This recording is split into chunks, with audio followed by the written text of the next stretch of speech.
70 years have passed since the Holocaust. We are the generation living on the brink of transition. As the years progress, the numbers of survivors continue to dwindle, and the memories of the Holocaust grow continuously distant. It has become increasingly important for Jews to actively remember and recount the atrocities of the Holocaust. Some visit the camps, some meet with survivors, others through books and testimonials.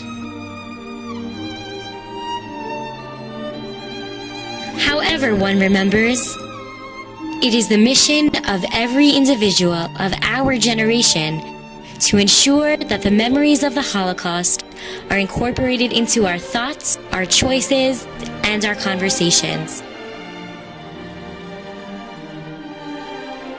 70 years have passed, the memories are fading, but the conversation must continue.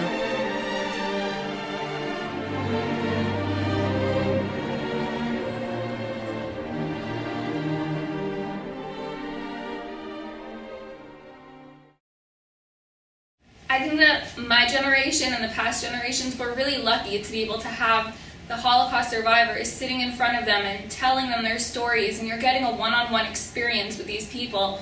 For the next generation, we probably won't have a lot of the survivors left, but there is always that thought process in the back of my head of how are my kids going to know about the Holocaust? How are my kids going to be able to relate it to their lives?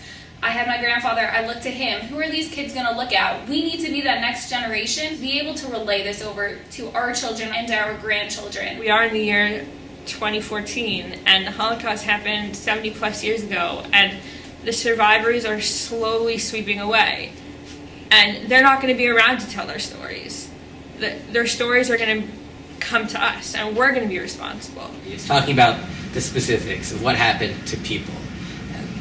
Talking about what happened to my grandparents, other people's grandparents, all the 6 million specific names who perished during the Holocaust. I think it's important to tell the stories of the Holocaust even 70 years later, because that's what being a Jew is all about. It's about feeling part of that collective story of the Jewish people.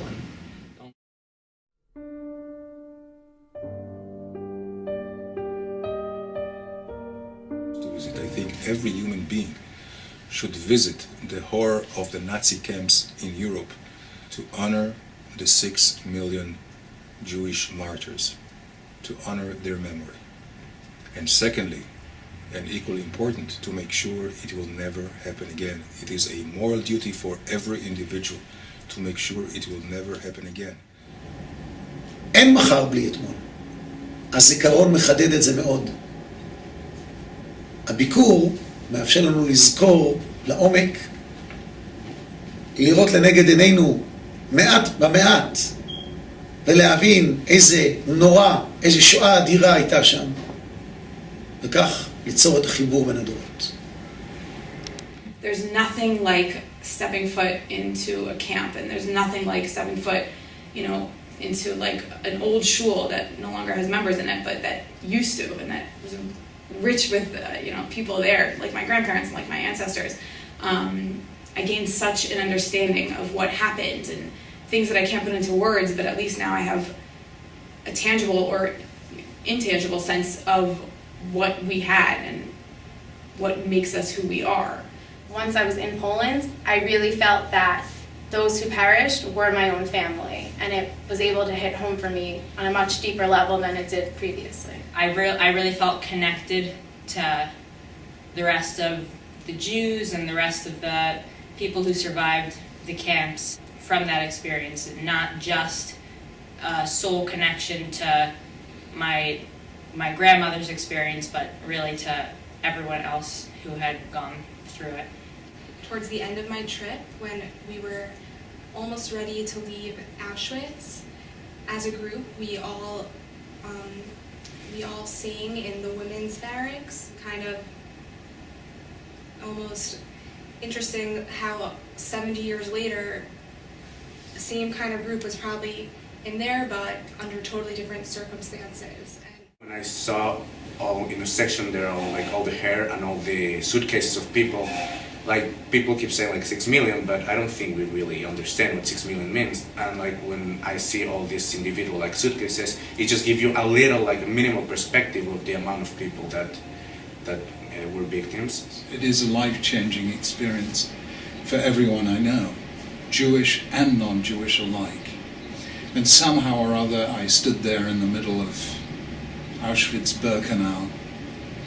Facing the cameras, I asked the question that everyone must ask: where was God at Auschwitz? And I stood there and I said, as I say now with perfect faith, where was God at Auschwitz? In the command, you shall not murder. In the command, you shall not oppress a stranger. In the words, your brother's blood is crying to me from the ground.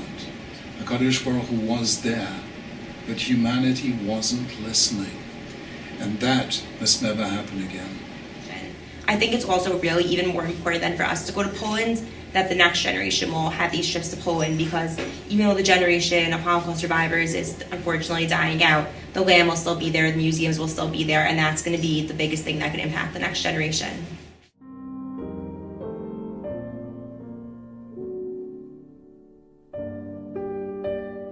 And Kol Yisrael Arivim Zalazeh, if it happens to them, it can happen to me, and it's my obligation to educate myself and to educate other people about what can happen and what happens. The highest level of civilization, we're able to descend to the basest levels of depravity, not just to kill another people, but to torment and torture and annihilate. Even though the study of the Holocaust is obligated in the school, in all the schools in France, I see that this job has to be very well done, because when it's not, we see the consequences in the real life, and it's really dangerous. Like when I see that almost every day a Jew is being attacked because we don't respect or we don't give memory to this horrible event of history, somehow the job wasn't done very well, and maybe they should rethink the way to teach what happened. One thing that's always bothered me about Holocaust education, if you go to any of the museums and you go from exhibit to exhibit and you see pictures of Jews being beaten up and Nazis spitting on Jews, what kinds of feeling do you walk out with? You know, it's not that the Jews were victims, it's that there was this huge evil act and cruelty in the world. And it's about how to stand up to this cruelty, you know, how to face this evil. I think it's important to make it personal to the next generations, not just from textbooks or from sources learning about it, but to be able to hear personal stories. How many people will cry if a teacher gets in front of a classroom and says 6 million people perished? Not many. But if that teacher tells a story of a mother holding her baby saying Shema Yisrael in a gas chamber, is much more likely to force students to shed a tear and to connect to this event. There is something we haven't yet done. We have not created a service, either for Shul or the home, to recall the Holocaust for all generations the way we do in terms of the Seder service on Pesach. No way of teaching over the Holocaust like we do by Pesach. I mean, that happened thousands and thousands of years ago, but we know what happened. We know exactly what happened. I mean, we have the matzah that taught us how quickly we left Mitzrayim. We have the Maror to teach us about the bitterness. We have a Seder for something like that, but we don't have a Seder for the Shoah. We don't have a Seder for the Holocaust. I mean, I don't know. We just don't have something like that. We have to devise a service for home and for Shul that will teach future generations to remember the Shoah, even when there are no more survivors. That's something I'm very interested in doing. It's a promise I made to the survivors that we will never forget them. And I think it remains something we need to do.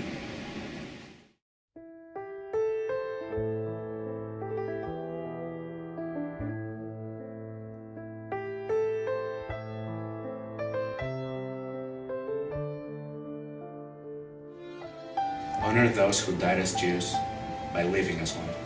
So my grandfather, despite the fact that he was starving, despite the fact that he was in a ghetto in Krakow, he made his utmost effort to try to keep as many mitzvahs as possible. That's the way they survived. That's the way they held on.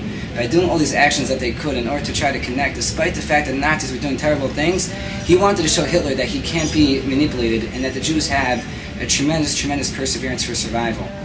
My grandparents survived through the kindness of others and the warmth of family. To my mind, the most powerful message was said by Martin Luther King when he said, in the end we will remember not the words of our enemies, but the silence of our friends. We must never be silent when people are being persecuted. Remember their names and remember their stories. We had one common bond. Only by remembering can we move forward. How can I not commemorate what they stood for? It's always darkest before the dawn, but you only appreciate the light when you've seen the darkness. Be proud of where you came from. ונאמן אתה לאחיות מתים, נצח ישראל לא ישקר ולא יחסר, לעולם ועד. Stand up. Don't stand by. Never forget. This is about real people, a real history, and a real future. The most powerful message I can think of is Am Yisrael.